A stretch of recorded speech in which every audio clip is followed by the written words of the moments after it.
Fortunately, we still have money, so we can afford to send journalists around the world. Over the last 5-8 years, I have covered wars and conflicts more or less all over the world, in Libya, in Syria, in Burma, and recently I've spent, over the last 3 months, I've spent more or less all my time in first Crimea and then in the eastern part of Ukraine. I just came back yesterday. I'm going back on Monday to cover the presidential election in Ukraine. I go to Kiev. And I think that what George just told you was a perfect presentation of the kind of environment that you're working in as a journalist when you do war and conflict reporting. First of all, I think it's very difficult to start this lecture today without mentioning Camille Lepage, who died last week, I think. I didn't know her personally, but she's, the worst scenario example. We all know that when we go abroad to cover conflicts, that this might be the greatest risk that you actually end up dying of what you're doing. And let me just start with talking about prejudices. Being a war correspondent has nothing to do with being a macho guy. I'm actually a very sensible guy. When I go home from war reporting, I go to my balcony. I put water in my plants at my balcony. I do like cooking. I see my friends, I see my family, and I get sad if something sad happens about me. I get happy if something positive happens around me. It's very important when you do war reporting that you actually remember to be a human being, because when you do war reporting, it's basically about describing how people's lives are in very difficult conditions. But let me go back to Camille Lepage. I want to not give you a kind of theoretical perspective of the work. I think George did a very good job in doing that. I want to give you some examples from the field from my own work. So let's start with Camille Lepage. Let me ask, have I been in similar conditions where suddenly I could have been killed as well? And the answer is yes. It's very hard to avoid these situations when you're a reporter. I was in Libya, in Tripoli, at the time when Gaddafi fell. There was heavy fighting in the capital, in Tripoli, but it was concentrated in special neighborhoods. And we went to another neighborhood where we were told that there was no fighting. It was more or less peaceful, if you can use that word. So we were kind of relaxed, and we came in a car. I was together with a photographer and a driver, and suddenly the street was empty, and there was a guy in front of us who was, seeking shelter behind a wall, and he said, "Be careful, there's a sniper." And we immediately turned our car, and just as we turned the car, I could hear the bullet just next to the car. We got away, nothing happened, but I could have been hit as well. I don't know how Camille Lepage died, but suddenly you end up in situations where something very suddenly, very fast can go completely wrong, and you didn't know beforehand that you were suddenly in great danger. And this is a part of the risk when you do war reporting. But let me just kind of, elaborate a little bit about the concept danger. What is danger? I can see that you have a lot of people from China here. I have been in China. It's a wonderful country. I also noticed that a lot of people go biking in China.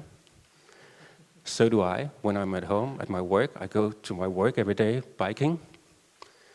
Do you consider biking to be dangerous? Let us look at this way. You go in the street, you're among big trucks, you're among cars that go pretty fast. You can get hit by a car. You can die immediately. Why are you not afraid to go biking when you go to work?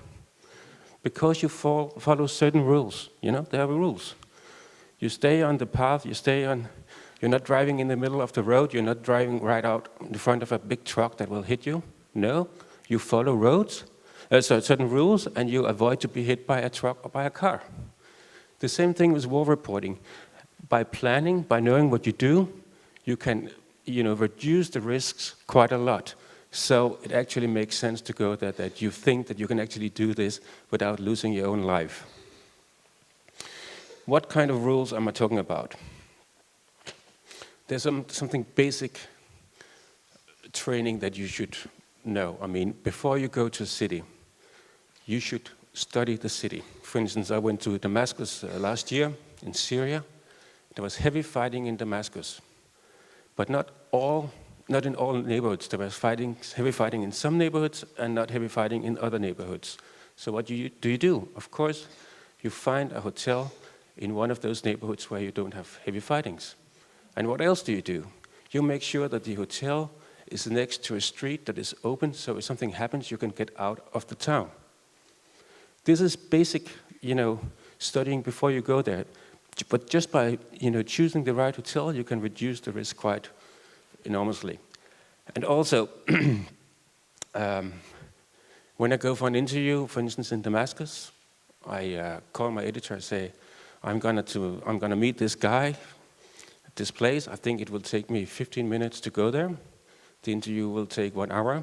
Then I will maybe spend 20 minutes to go back to the hotel. So altogether, I should be back in about 2 hours. I call you in 2 hours.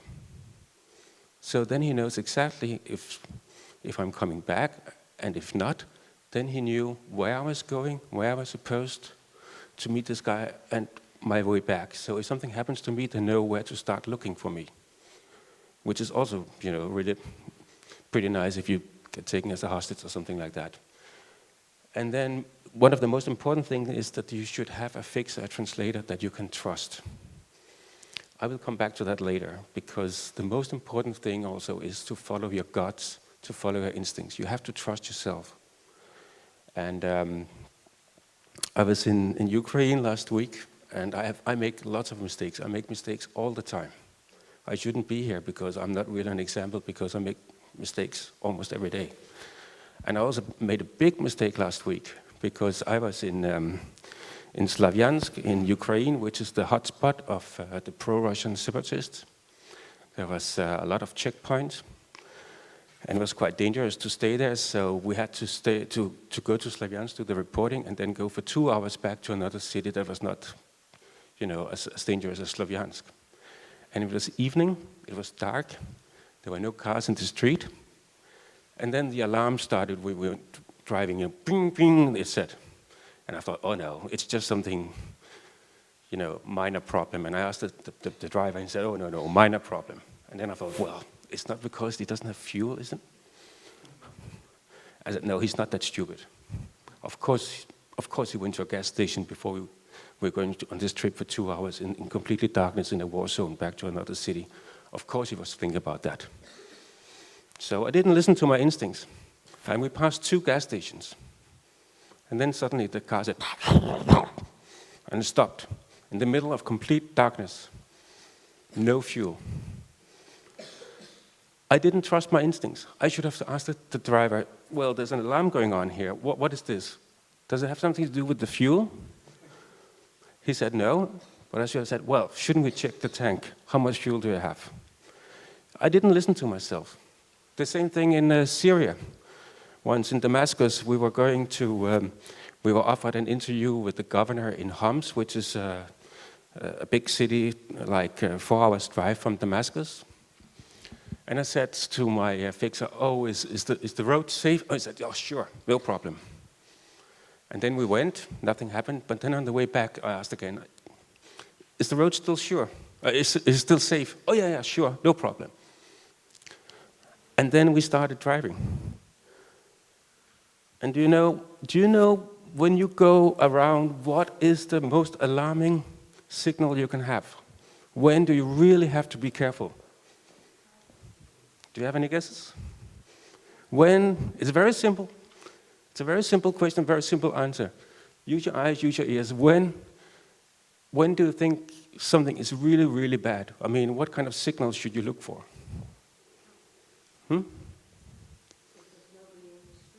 Exactly. If there suddenly is nobody in the street, if there are no cars, no people, no children, no women, something is really, really wrong. And what happened? We went on from Homs back to Damascus. I asked my driver and my fixer, are you sure there's no problem? Are you sure the road is safe? Oh, yeah, sure. No problem. And then we started driving. And then the driver started to get really nervous. And suddenly he said, where are my soldiers? Where are my Syrian checkpoints? Where are my Syrian army to protect me? And we were driving like 30 or 40 kilometers on a highway next to Lebanon, next to where all the, I was with the people from the government in Syria. And this territory was suddenly controlled by rebels. And we were the absolutely only car on the highway for 40 kilometers. That's about an hour. Can you imagine how scared everybody was in that car? And what did happen? Why did it happen? Because I didn't follow my instincts. I had this feeling, this is not good. I shouldn't do this. But I trust my fixer. He said, oh yeah, sure, no problem. Because he was under pressure. But according to also what George said, he was under pressure from the Syrian government. They wanted to show foreign journalists that they were in control of the territory. So he was under pressure. If he had told me the truth, that it was completely nonsense to go on this highway, that it was dangerous, he would probably have been fired. And I should have seen that. I should have known that. I should have followed my own guts, listened to my own instincts. So that's the most important thing also when you go on a war reporting, that you actually, your stomach is your best friend. You see, that's quite important. And also,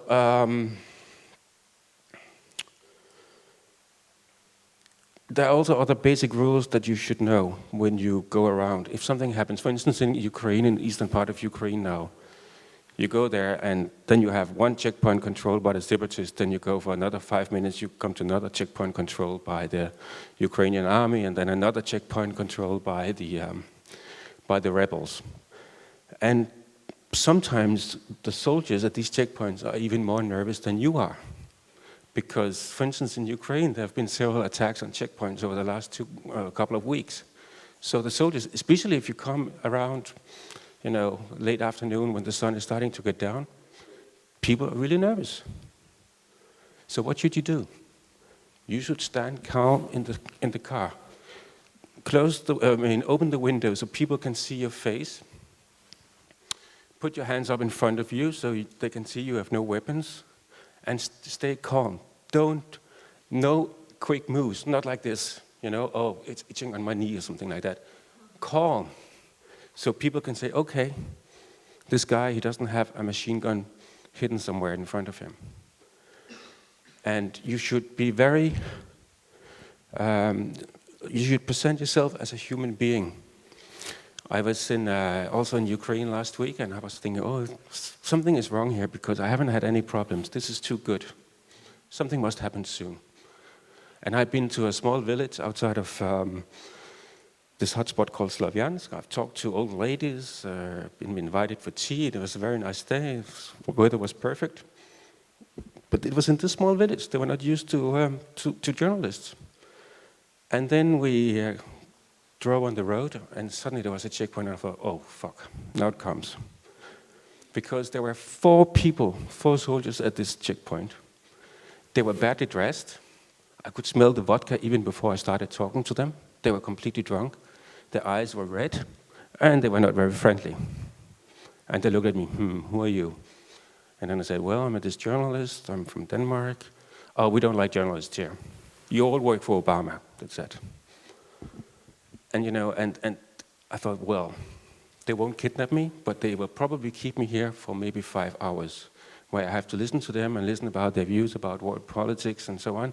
This is going to take a long time, and they are not very nice. But what you do in this kind of situation, you start presenting yourself as a human being. You say, oh, hello, how are you? Nice weather today. Isn't it boring to stay here all day? And I can see that you have just eaten. What did you eat? You try to get a conversation, so you make a kind of human contact, interrelation, And I did that with one guy, the nicest guy of the 4 not very nice guys. And it worked. We started to have a conversation. And then suddenly he said, this guy is maybe friendly. He might be from Denmark, he might be working for Obama, he might be a journalist, but he's actually a nice guy. Who is he? He started to be curious. And then he started to ask me about my work in Denmark, and my life, and we had a small, chat. And then suddenly, oh yeah, sorry for interrupting you, sorry for keeping you here, you can go on, no problem. So it's always very important when you work in these situations, circumstances, that you remember that you're a human being, and the people you meet are also human beings, and you can start a conversation. And if you start a conversation, everything is much easier, because we all, care about family, care about whatever, small things in life. And if you started to talk about this, it's much easier also in the most dangerous situations. What is the time?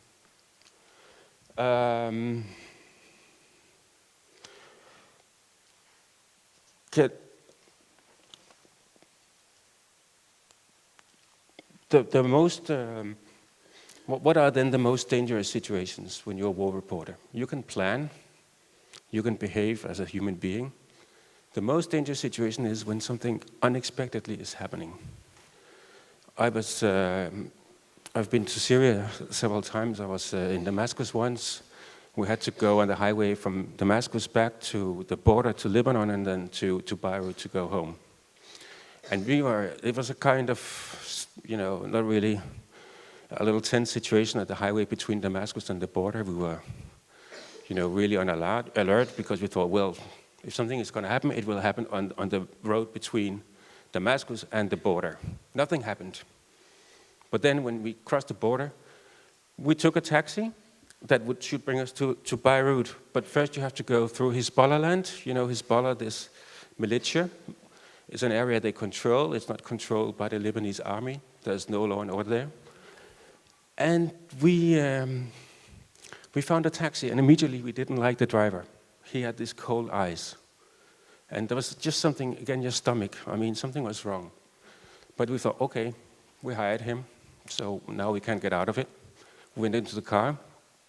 I was with a photographer. He had equipment for hundreds of thousands of dollars. I had a lot of cash. And then we went on driving for maybe 10, 20 minutes. Suddenly he started phoning somebody. We could hear that he was talking about us in Arabic. And suddenly he turned the car around and went back in the direction of Syria. And he didn't say anything to us. And he kept on talking with his friend about us. And we thought something is completely wrong here. And he said, what are you doing? We asked him, what are you doing? He didn't want to answer. He said, stop the car. He didn't want to stop. He was going on a highway. The traffic is completely mad in Lebanon. People drive like they don't have any eyes or ears or sense. And I was really, really scared, because, I couldn't hit him, because then we would have a traffic accident. Then we would die in a traffic accident, not dying because we got shot. And I think, I'm not sure, but I think, obviously something was very, very wrong. I think he was about to kidnap us, not because he was a terrorist, but because he was a criminal. And the photographer and me, we had to, physically threaten him to stop the car. We are almost about to hit him, even though we were, driving with a speed of 100 kilometers an hour. And finally, he stopped. We got out of the car very quickly. He started to follow us. He wanted to fight. We went into a car with two old men who got completely scared because of these two strange people from Denmark running, crossing the street, running almost into the car. And this guy still followed us, and I finally gave him $100, something like that, and then he disappeared. So nothing happened. But this was a very good example of that you think that now you can relax, danger is over, but it's not. This was the most dangerous part of my entire trip to Syria. It was not what happened in Syria, it was what was happening in Lebanon when we had crossed the border. So you should always remember that, you can relax before you're out, before the job is completely done. You should always look for the situation that you think that now there are no danger anymore. Maybe those kind of situations are the most dangerous ones. Before I stop, I have 30 seconds left. What are the ethics of this? I might be in danger when I do this, but the most courageous people when you work as a foreign journalist are the people who help you, the local people. The people who are risking their lives, risking to be arrested, but still help you because they want to, have the story out. So you should also always be in mind when you work as a reporter that you might be at risk yourself, but the people who help you, the people who you work with, are in even more, higher danger, even more risk for being arrested, for being tortured, and so on. So you should be extremely careful about what you do with these people, because you can always get away yourself in most situations, but these people will stay when you have left. And your biggest responsibility is to make sure that nothing will happen to these people. So in that way, being a war reporter, I think, is one of the most responsible. I mean, you really have to have a great responsibility when you do war reporting, because you really, really have to make sure that nothing will happen to those people who help you. And this might actually be the biggest challenge when you do war reporting. And it's only up to your own kind of ethics and morale to make sure that nothing will happen to them, because nobody can control you. Your editor doesn't see what you're doing. So it's only up to yourself. And you have to live with your own conscience the rest of your life. So if you suddenly are the reason for why other people are being put in prison, I think you will have a very bad taste in your mouth the rest of your life. So you should really be careful about what you're doing when you're dealing with other people abroad. Time is up, it says.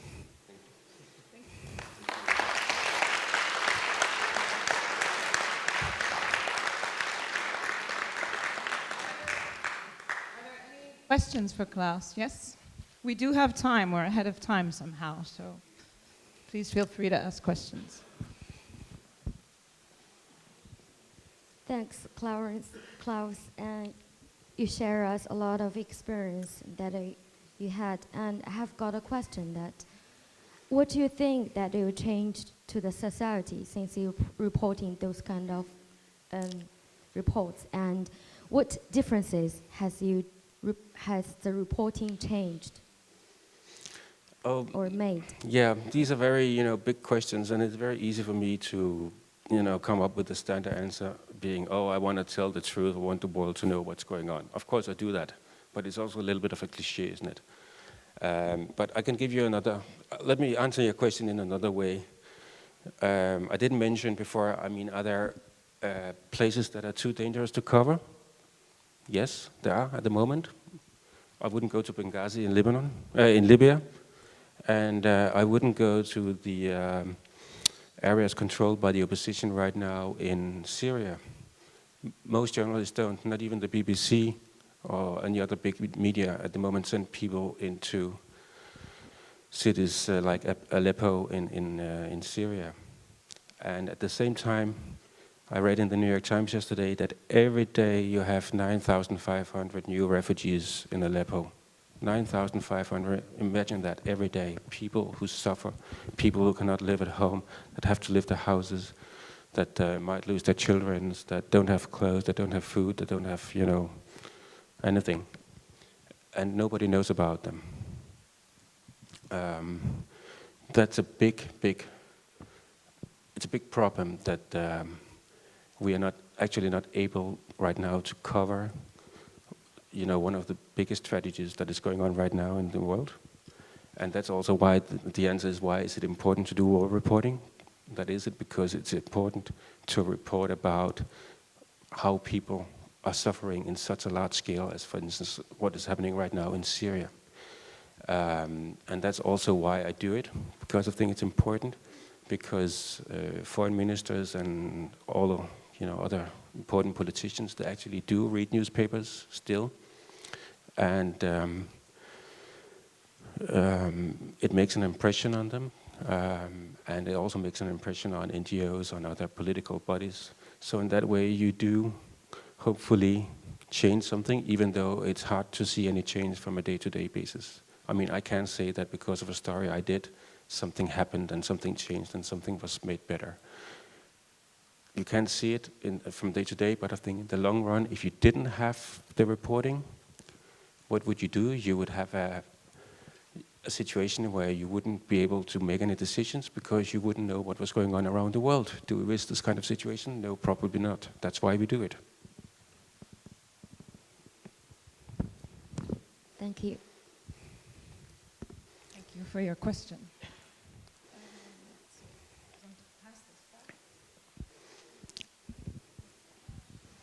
Thank you.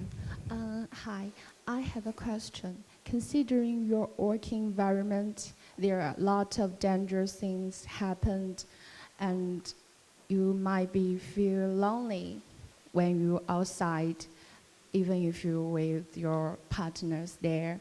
So how can you make sure that those factors won't affect your reporting things there? How can you make sure that your report is impartial and actually revealing the truth there?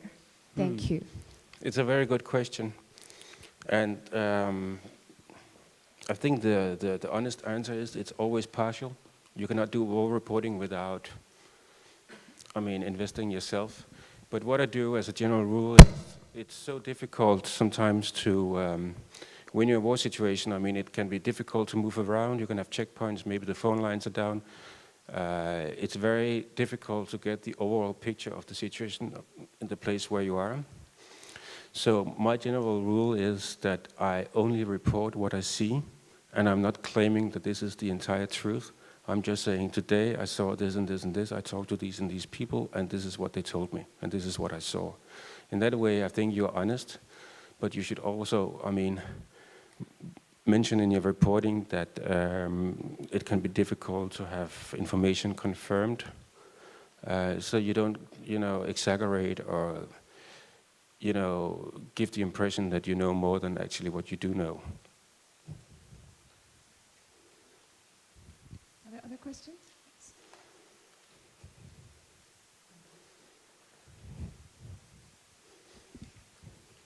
I actually have a question about Ukraine. I feel like from the beginning of the riots, all the media coverage was really not enough for Europe. The best information that came from Ukrainian bloggers, like independent journalists, was enough for me personally. I saw the Russian information, which was mostly propaganda and false information. But staying here in Europe, I had the feeling it wasn't enough coverage of what was going on. And I wanted to know if that was for some safety reasons, that it wasn't enough covered by international, mostly European journalists. Because I know there were a lot of journalists back then and now in Ukraine. So what's the problem? Why half of Europe still doesn't know what's going on in Ukraine and doesn't have true facts? I'm not sure I really understand your question, because I think that Ukraine has been heavily covered. We have been writing, in my newspaper, we've been writing about it almost every day over the last, since December basically. And also, big newspapers like The Guardian, New York Times have also covered it very, very intensely. So I don't think that you can say that we haven't heard about what's going on in Ukraine, if that's what you mean. I'm not saying we haven't heard about it, but it's, as a simple reader, like as a simple citizen, I don't feel like it was enough. Well, you're a journalist, so you do feel like you know everything about it. But as a simple person, I've had so many friends writing to me to ask what's going on, because I am from Eastern Europe, so I didn't know what's going on. But maybe your problem is the opposite. Maybe we have been reporting too much about it. So you kind of drown in information, so you don't really know, you don't really get the overall picture. That's also a danger. When you go to a war, how much should you write? Because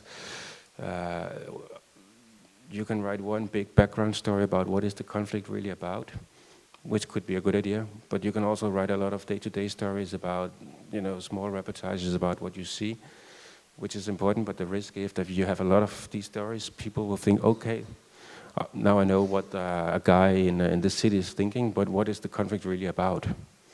So it's always a balance. I hear this a lot from other people also, what you're saying, that they don't feel informed, which is weird to a person like me, because I've spent my entire life, the last 3 months, only reporting about Ukraine, for instance. And I have colleagues at other news media outlets as well who have done the same thing. But still you have a lot of people who say, well, we don't really know what's going on. We don't really feel informed. I don't know, maybe it's because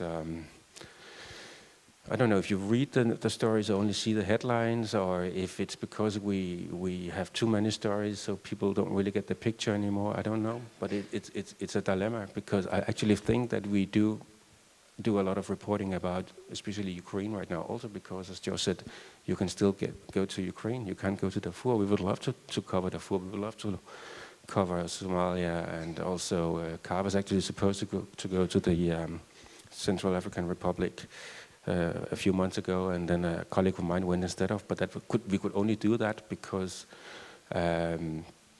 we got a close cooperation with the New York Times, so they had a lot of security people there that we could. That they said they would also support us. Otherwise, we couldn't have gone there because it would simply have been too dangerous. So I just think that we do make a lot of reporting actually, but I don't know. Maybe we do too much. Maybe you can Google him and Google translate his articles and get very informed. Oh, you can just read The Guardian and the New York Times. They've done an excellent job, I think. Okay. We had one more question. Let's try to keep it quick. Thank you. Hi, Claus. I have a question about like the female journalists, because it's during the wartime, the bad things always happen for journalists, like the killing and kidnapping. But it's want to be a female journalist. Maybe they were to the war. The bad things will happen, even that the kidnapping, killing, and or maybe another worse things. But should just want to know, because the journalist to be in the war is the most dangerous work in there. So as for the female journalists, should we go or not? Or we always just send a male to there? As a female journalist? If female. Yeah. Yeah. As a woman, you mean? Yeah, as a woman. Yeah. To be a journalist in But I think you should be very happy that you're a woman. Yeah. Because they always treat women much better than men. Yeah. I mean. Yes. So how could we protect ourselves, or if because it's the most dangerous things for to be for women? To be a journalist in the war. Yeah, but for women in special. Yes. I mean, you're asking about if it's more dangerous to be a female reporter. Is that your question? So or? do you think should we go or not? Yeah, sure, if you want to. I mean.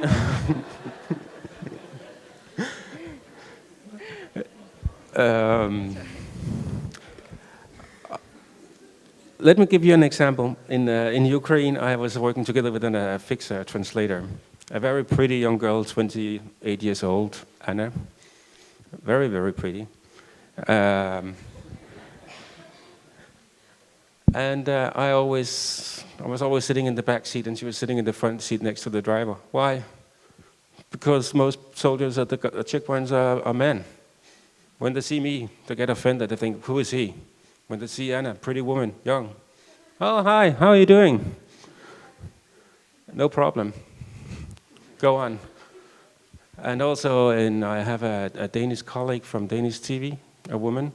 She was in Donetsk, in eastern Ukraine, when there was a lot of trouble there, and the separatists were occupying all these buildings. And she was standing. She's very brave and courageous woman, and she was literally in the hottest place of the hotspot, where the fighting was really going on, and you had all these heavy Ukrainian men, drunk, lots of vodka, really angry, and everybody who was not with them was against them, and especially the journalists were, journalists from Europe, they were just like enemies, But she was a woman, and they treated her differently. They were nice to her.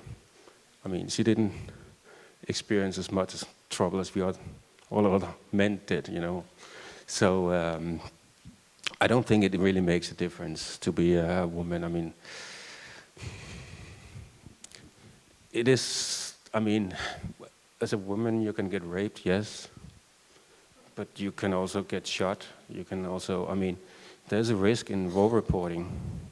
And if you're a woman, a part of this risk is the risk of being raped, of course.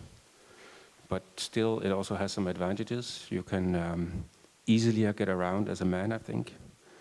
It seems like that even, drunk soldiers still treat women differently than men. So they are also still you know, there's still a little part of a gentleman also inside hardcore soldiers. So I think that if you feel like it, and if you prepare yourself, if you train yourself, why shouldn't you? I mean, it's not only a men's profession. Okay, thanks. And you'll hear more about a female perspective later in the afternoon. There was one more question I heard, so let's keep the answer a little bit short and the question a little bit short. Sorry. No. Hi, I have two brief questions. The one is that while being in I stand here so I can see you, yeah, sorry. while being in a war, have you had like the internal conflict of knowing if you're first a journalist or first a human being, like to try to save someone or to shoot the picture? I don't know if you Yes. had that conflict. And the second one is like, what do you think about like the coverage that is now being made about the kidnap of the Nigerian girls? Like, do you think that the newspapers have been covering enough like African issues, or is this like a special? Because in Spain, for example, everyone is surprised of the amount of coverage made to this unique topic. I mean, if let me give an example. When I was in Tripoli, when I told you that before, that when there was this fighting about Gaddafi's, when he was ousted from his home and he escaped and so on. And I literally had just arrived in Tripoli. And then we went to the place where he used to have his house. There was really, really heavy fighting. And suddenly I was, behind a wall that should protect me because there were, lots of bullets and heavy shooting. And suddenly the Libyan opposition forces came and they carried a guy who had been shot here. And his shirt was completely covered in blood. And obviously there was nothing you could do. And I was afraid because I ran to see him, but then I didn't have the war to protect me anymore, and there were snipers in the area. So to be honest, my honest answer was yes, I ran back to hide behind the wall to protect myself. And there were other people standing around this guy. They asked him, "What is your name?" And he said, "Muhammad," and then he died, like this. But there was nothing you could do. If I could have done something, probably I would have, well, there were lots of people, so they were not dependent on me. But let's say that it had only been him and me, of course I would have tried to save him. In these circumstances, human lives are always more important than stories, of course. About Africa, you're right. It's sad. I mean, Africa is big. It's expensive to go there. It's difficult. That's one, poor explanation why it's not really covered. But I think the most important explanation is that Africa is far away. When I went to the School of Journalism in Denmark, we had a joke saying one Danish guy was wounded when 2,000 Africans were killed. That's just to say that, unfortunately, in the media world, Africans are not as important as, Europeans. It's much more important what's going on in Ukraine than compared to what's going on in the Central African Republic, compared to the media thinking. Of course, it's wrong, but it's very hard to do something against if you're not a very influential editor with a lot of money. Was that an answer? Oh, Claus, just to follow up his question. So I think he was also asking, what do you think of the campaign now to bring back our girls, which is very much in the news? Well, to be honest, it's difficult for me to answer because I have been traveling the last 2 weeks. I haven't really read a lot about what's going on in Nigeria simply because I've been too busy with Ukraine. So I have to catch up on that. I haven't really followed it so intensely that I feel I can answer your question. Okay. Okay, thank you very much.